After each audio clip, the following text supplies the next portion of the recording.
अस्सलाम वालेकुम। आज की वीडियो में हमने देखना है कि डेप्रिसिएशन के फर्दर कुछ चीज़ें रह गई थी जो पिछली जो डेप्रिसिएशन के टॉपिक की वीडियो उसमें डिस्कस नहीं की गई।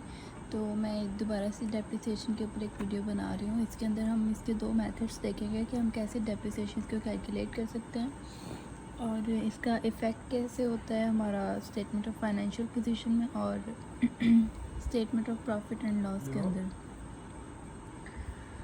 तो डेप्रिसिएशन सबसे पहले होती क्या है? डेप्रिसिएशन होती है कि आपके जो टेंजिबल नॉन करंट एसेट्स होते हैं, टेंजिबल मतलब जो फिज़िकल स्टेट में अवेलेबल हों, ठीक है। नॉन करंट होते हैं जो आपके लॉन्ग टर्म के एसेट्स होते हैं, जैसे मशीनरी होगी, आपकी बिल्डिंग होगी या व्हीकल्स वगैरह होगी, ये सब। और एसेट्स का आपको आइडिया होगा कि क्या होते हैं। तो इन सब ये जो एसेट्स होते हैं, इस तरह के एसेट्स जो होते हैं, ये कुछ टाइम मतलब अभी हम जैसे कह लो कि मोटर बाइक हमने ख़रीदी है। अगर आप आज ख़रीदोगे तो उसकी प्राइस कुछ और है, लेकिन आप उसको यूज़ करके दोबारा उसको बेचोगे तो उसकी प्राइस रिड्यूस हो जाएगी। तो वो जो रिड्यूस्ड प्राइस होती है, वो जो रिडक्शन होती है उसकी प्राइस के अंदर, उसको हम बोलते हैं कि इतने टाइम के अंदर इसकी इतनी डेप्रिसिएशन हो गई है, ठीक है। अभी हम देखते हैं कि इसके कैलकुलेशन के मेथड्स कौन कौन से हैं। इसके दो मेथड्स हैं, एक है फिक्स लाइन डेप्रिसिएशन और दूसरा है declining balance method. Fix line को स्ट्रेट लाइन मेथड भी बोलते हैं और डिक्लाइनिंग बैलेंस को हम डिमिनिशिंग या रिड्यूसिंग बैलेंस मेथड भी बोलते हैं। तो अभी सबसे पहले हम देखते हैं स्ट्रेट लाइन मेथड के अंदर क्या होता है। इसके अंदर होता है कि हर साल एक फ़िक्स्ड अमाउंट आपकी उसकी टोटल कॉस्ट जो होती है, जैसे मोटर बाइक आपने ख़रीदा फॉर एग्ज़ाम्पल 3,40,000 के अंदर आपने एक मोटर बाइक ख़रीदा फॉर एग्ज़ाम्पल, ठीक है। आपका हर साल उसमें से 30,000 या कुछ परसेंट फिक्स्ड परसेंट आपने उसकी टोटल प्राइस में से रिड्यूस करते जाना है। वो जो प्राइस होगी, जो फिक्स प्राइस की है आपने, वो उसकी डेप्रिसिएशन प्राइस होगी, ठीक है। स्ट्रेट लाइन में ये होता है कि वो फिक्स्ड होती है हर साल के लिए, और जो डिक्लाइनिंग होता है उसके अंदर चेंज होती रहती है। किस बेस पर चेंज होती है वो भी मैं बताऊँगी। पहले हम स्ट्रेट लाइन मेथड को डिस्कस करते हैं। इसका फार्मूला कुछ यूँ बनता है आपने पूरे साल के बाद उसकी डेप्रिसिएशन निकालनी होती है, महीने के बाद नहीं होती है। तो इसका फार्मूला ये होता है जो एक्चुअल कॉस्ट थी आपके प्रोडक्ट की प्लस उसके जो एक्सपेंसेस है, मतलब कि एक्सपेंसेस ये वो वाले नहीं हैं कि आप जब यूज़ कर रहे हो तो उसके ऊपर जो एक्सपेंसेस आ रहे हैं, ये वो एक्सपेंसेस हैं जैसा कि अभी आपने मशीनरी कोई ख़रीदी है, ठीक है। उसको पहली बार यूज़ करने के लिए उससे पहले जो उस पर एक्सपेंस आए, जैसे फॉर एग्ज़ाम्पल मशीनरी की डिलीवरी पर चार्जेस आए होंगे, या मशीनरी जो है असेंबलिंग में भी मशीनरी के पार्ट्स आए हों, बाद में उसको असेंबल करवा के उसको यूज़ कर सकते हो, तो वो जो असेंबलिंग के प्राइस आई हो।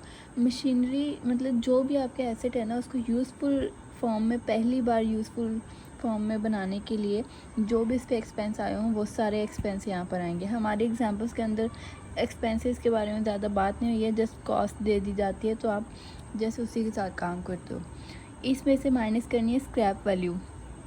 स्क्रैप वैल्यू ये होती है कि आपका जो एसेट है वो जितना मर्ज़ी यूज़ हो जाए, एंड में उसका जो एंड में उसका कह लो कि रॉ मटेरियल बच भी जाता है, जैसे उसकी लोहा बच जाएगा, उसको भी बेचकर कुछ ना कुछ पैसे तो फिर भी मिल जाएंगे, ज़ीरो उसकी वैल्यू कभी भी नहीं होगी। तो वो जो एंड में भी आपको कुछ पैसे मिल सकते हैं, जितना मर्ज़ी आप यूज़ कर लो, वो जो वैल्यू होती है उसको आप कहते हैं स्क्रैप वैल्यू, ठीक है। दैट ये सारा divided by total years. Total years मतलब कह लो आपने मोटर बाइक ख़रीदी है, उसकी नॉर्मल लाइफ टाइम कितना है जो नॉर्मली यूज़ेबल वो रह सकता है। फॉर एग्ज़ाम्पल कह लो 10 ईयर्स, तो वो हम 10 ईयर्स यहाँ पे लिख देंगे। इन केस आपको ईयर्स नहीं गिवन तो आपको परसेंटेज गिवन होगी कि आपने हर साल इतने परसेंट इसकी डेप्रिसिएशन आपने करनी है रिड्यूस। उस केस में क्या होगा, अगर ईयर्स दिए तो आपने ये फार्मूला यूज़ करना है, अगर आपको परसेंटेज दिए तो आपने ये फार्मूला यूज़ करना है। इसमें भी सेम वो है, cost plus expense, in case आपको एक्सपेंस नहीं दिया तो आप जस्ट कॉस्ट कर लो, minus scrap value, scrap value भी नहीं दी तो आपने सिंपल कॉस्ट वैल्यू ले लेनी है, ठीक है। डिवाइडेड बाय 100 मल्टीप्लाइड बाय जो भी percentage value the. For example आपको कहा है कि 10% हर साल इसकी कॉस्ट में से आपने रिड्यूस करना है, वो उसकी डेप्रिसिएशन है। 10% इसकी टोटल कॉस्ट के ऊपर डेप्रिसिएशन आएगी हर साल के लिए। तो ये सिंपल 10 आएगा यहाँ पे डिवाइडेड बाय 100, ये 10 डिवाइडेड बाय 100, ये सिंपल यही किया, परसेंटेज वाला काम किया उसके साथ, ठीक है। तो ये फॉर्मूला है इसका। अब मैं एक एग्जांपल लेती हूँ, उसके थ्रू आपको करके दिखाती हूँ कि ये स्ट्रेट लाइन वाला कैसे काम करता है।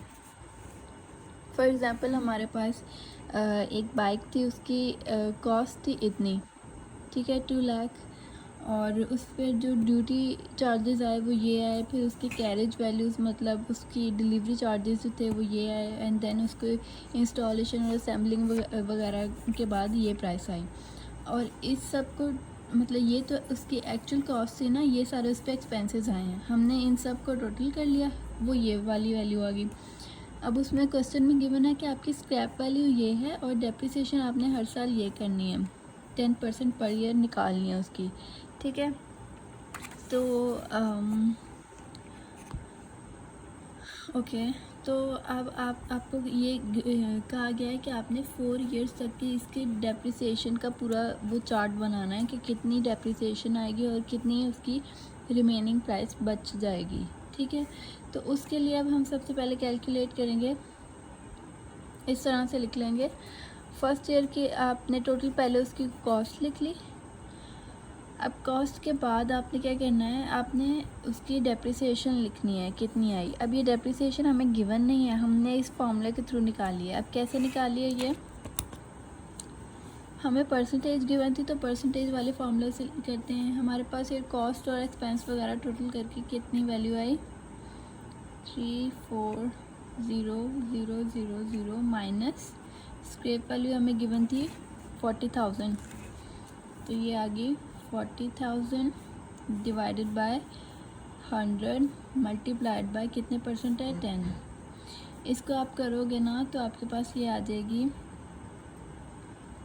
आई थिंक कुछ 34000 इतनी आएगी, ठीक है। अब ये इतनी आई है, लेकिन हमने इतनी क्यों लिखी है, अच्छा बल्कि नहीं, ठीक है, ये आपके पास इतनी ही आएगी क्योंकि हमने स्क्रैप वैल्यू माइनस कर दी। इन केस हमने स्क्रैप वैल्यू नहीं की होती तो आपके पास उतनी आती, फिर मैं कहती आपको कि आपने स्क्रैप वैल्यू को पहले माइनस करना, फिर उसमें से परसेंटेज लेकर उसकी डेप्रिसिएशन निकालनी है। तो हमने यहाँ स्क्रैप वैल्यू माइनस की है, तो आपके पास कितनी आ गई डेप्रिसिएशन, इतनी। तो ये डेप्रिसिएशन वाली वैल्यू जो है आपने टोटल कॉस्ट में से माइनस कर देनी है, और ये आपके पास आ जाएगी आपकी कैरिंग वैल्यू, ठीक है। अब जब नेक्स्ट ईयर की आप करोगे ना, तो नेक्स्ट ईयर के लिए आपने अब इसमें से माइनस करना है, इसमें से नहीं।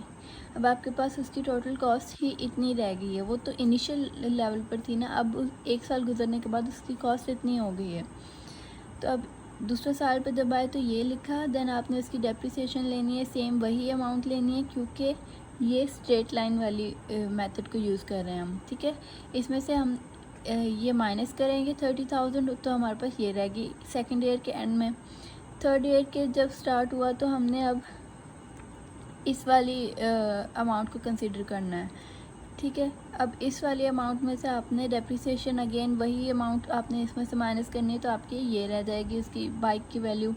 फोर्थ ईयर पे आएंगे तो उसकी जो पिछले साल की वैल्यू थी उसमें से आपने उसी अमाउंट को माइनस कर देना है, और वो आपके पास ये रह जाएगी। हमने 4 इयर्स का चार्ट बना लिया उसका, ठीक है। अच्छा, जो स्टेटमेंट ऑफ फाइनेंशियल पोजीशन और जो प्रॉफिट एंड लॉस है, सॉरी, उसके अंदर आपकी एक्यूमुलेटेड डेप्रिसिएशन का काम हो रहा होता है। एक नाम लिखा आपको मिलेगा कहीं ना कहीं। तो एक्यूमुलेटेड डेप्रिसिएशन होती है कि ये जितने साल की भी उसने कैलकुलेट किया उन सब का सम, जितनी भी उस पर चार्ज हो चुकी है डेप्रिसिएशन, उन सब का सम वो जो होगा वो आपकी होगी एक्यूमुलेटेड डेप्रिसिएशन, ठीक है। अब एक्यूमुलेटेड डेप्रिसिएशन जो है वो स्टेटमेंट ऑफ फाइनेंशियल पोजीशन में एसेट्स में से माइनस होगी, और statement of profit and loss में वो as a indirect expense consider होगी। ये मैं ना ये वाला आपको टॉपिक पूरा करवा लूँ, फिर इसके बाद मेरे पास एक स्टेटमेंट खुली हुई है, मैं उधर आपको दिखाऊंगी किस किस पोजीशन पर जाके आपने लिखनी है, ठीक है। पहले हम इसका दूसरा मेथड पढ़ लें। दूसरा मेथड है इसका डिक्लाइनिंग बैलेंस मेथड, या इसको डिमिनिशिंग बैलेंस मेथड भी कहते हैं, इसको रिड्यूसिंग बैलेंस मेथड भी कहते हैं। इसके अंदर क्या होता है, आप एक फ़िक्स अमाउंट नहीं करते, जैसे यहाँ पर एक फ़िक्स अमाउंट आ रही थी ना, इसमें फ़िक्स अमाउंट नहीं होती है। इसमें होती है हर साल आपकी जो कैरिंग वैल्यू आ रही होती है ना, उस पर एक स्पेसिफिक परसेंटेज लगाते हो आप, और उस परसेंटेज को आप माइनस कर रहे हो तो उसकी वैल्यू में से, ठीक है। तो इसके आगे सॉल्व किया हुआ वो दिखाती हूँ मैं आपको, बल्कि ऐसे रख लेते हैं। ओके, तो इसका फर्स्ट ईयर जो था उसमें हमारे पास क्या आई, कॉस्ट क्या थी इसकी, पहले टोटल कॉस्ट थी हमारे पास ये, ठीक है। इस टोटल कॉस्ट में से आपने 10% लेना है। 10% जो लिए है वो मैंने, अब स्क्रैप वैल्यू भी थी, अब स्क्रैप वैल्यू एज सच इसकी कैलकुलेशंस में डायरेक्ट नज़र नहीं आ रही, लेकिन मैं आपको बताऊंगी मैंने कहाँ से रिड्यूस करके फिर परसेंटेज ली है। अब जब इसकी 10% लेना है ना, तो इसमें से स्क्रैप वैल्यू पहले माइनस करनी है आपने इस कॉस्ट में से, फिर इसका 10% लेना है, ठीक है। वो सेम पीछे वाली ही आ गई पहली वैल्यू। तो फ़िलहाल इसकी डेप्रिसिएशन इतनी आई है और एक्यूमुलेटेड भी इतनी ही रहेगी फर्स्ट ईयर के अंदर।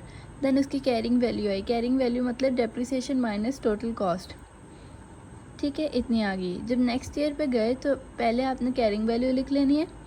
अब इस कैरिंग वैल्यू के अंदर में से पहले स्क्रैप वैल्यू माइनस करनी है। स्क्रैप वैल्यू कितनी थी आपकी, 40,000। इसमें से 40,000 माइनस करें, जो रिमेनिंग वैल्यू होगी उसका 10% लें, ठीक है। उसका 10% लेने के बाद आपके पास ये वैल्यू आएगी। अब जो सेकंड ईयर है उसमें आप 30,000 डेप्रिसिएशन चार्ज नहीं करोगे, अब आप जो चार्ज करोगे वो होगा 27,000, ठीक है। अब अगर एक्यूमुलेटेड की बात करें तो इन दो का सम जो होगा वो आपका 2 साल की एक्यूमुलेटेड डेप्रिसिएशन है, मतलब 2 साल की मिलाकर टोटल जितनी डेप्रिसिएशन चार्ज हुई है हमारी कॉस्ट पे, बाइक की कॉस्ट पे, वो इतनी है, ठीक है। अब ये जो माइनस करनी है आपने इसमें से माइनस करनी है, ठीक है। ये वाली वैल्यू आ गई। अब जब थर्ड ईयर पे गए तो थर्ड ईयर पे अगेन ये वाली कैरिंग वैल्यू यहाँ पे लिखनी है। इसमें से आपने पहले स्क्रैप वैल्यू माइनस करनी है, वो जो 40,000 की थी, जो 40,000 माइनस करने के बाद वैल्यू आएगी उसका लेना आपने 10%। उसके बाद आपके पास ये वैल्यू आएगी आंसर में। अब इस थर्ड ईयर पे जो डेप्रिसिएशन चार्ज करनी है वो आपने ये चार्ज करनी है, ठीक है। अब एक्यूमुलेटेड की बात करें तो पिछले में क्या आई थी 57,000, उसमें आपने सम कर देना है 24,300।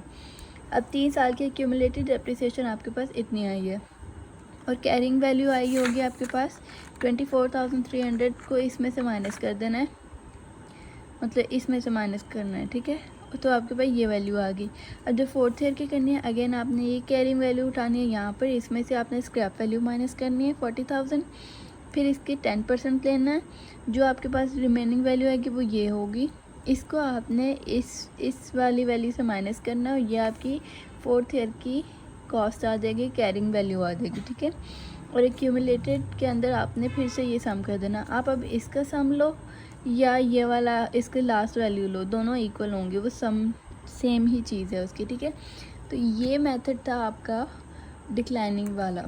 अब इसके अंदर हर साल सेम वैल्यू चार्ज नहीं हो रही है, हर साल कम हो रही है जो उसके ऊपर डेप्रिसिएशन चार्ज हो रहा है, ठीक है।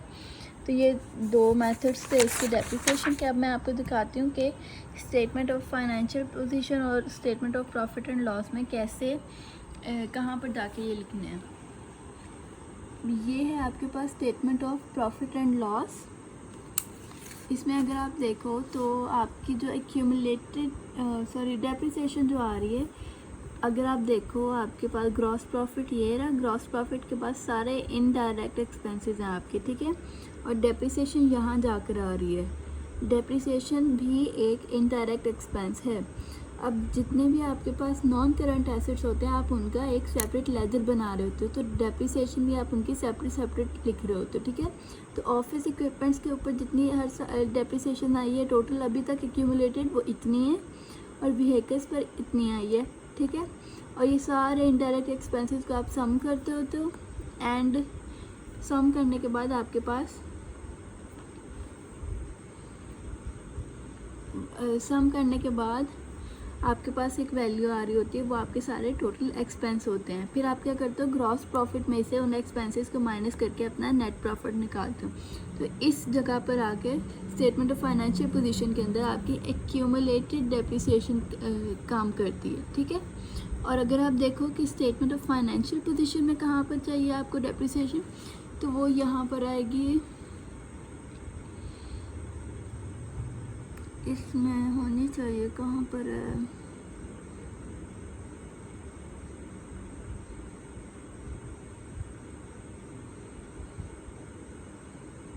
नॉन करंट एसेट व्हीकल्स है,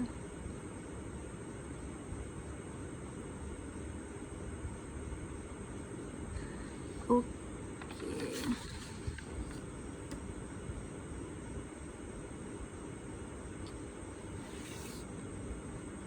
जो डेप्रिसिएशन होती है ना, ये देखें, ये रही एक्यूमुलेटेड डेप्रिसिएशन जो है वो आपकी नॉन करंट एसेट्स में से सब्ट्रैक्ट होनी होती है। अगर आप ऑफिस इक्विपमेंट में से देखो तो उसकी भी डेप्रिसिएशन कितनी थी, 1000, तो वो 1000 आपकी माइनस होनी चाहिए। आई थिंक ये एडजस्टिंग के बाद डेप्रिसिएशन इंक्रीज हुई है। एडजस्टिंग के बाद आपकी depreciation I think office equipment की इतनी हो गई है और व्हीकल्स की आपकी 1400 हो गई है। तो ये आपकी इन दोनों को सम किया और इन दोनों को इसको इसमें से माइनस किया है, ठीक है। इनकी जो एक्चुअल कॉस्ट थी ना, उसमें से इनकी डेप्रिसिएशंस को माइनस कर दिया है, तो आपके पास ये वैल्यू आ गई। तो इस तरह से ये स्टेटमेंट ऑफ फाइनेंशियल पोजीशन के अंदर आपकी डेप्रिसिएशन इफेक्ट करती है। तो मैंने दोनों स्टेटमेंट्स में से आपको बता दिया कहाँ पर जाके डेप्रिसिएशन ने इफ़ेक्ट करना है। तो अगली वीडियो में हम अगला टॉपिक डिस्कस करते हैं। इस वीडियो के लिए इतना ही। अल्लाह हाफिज़।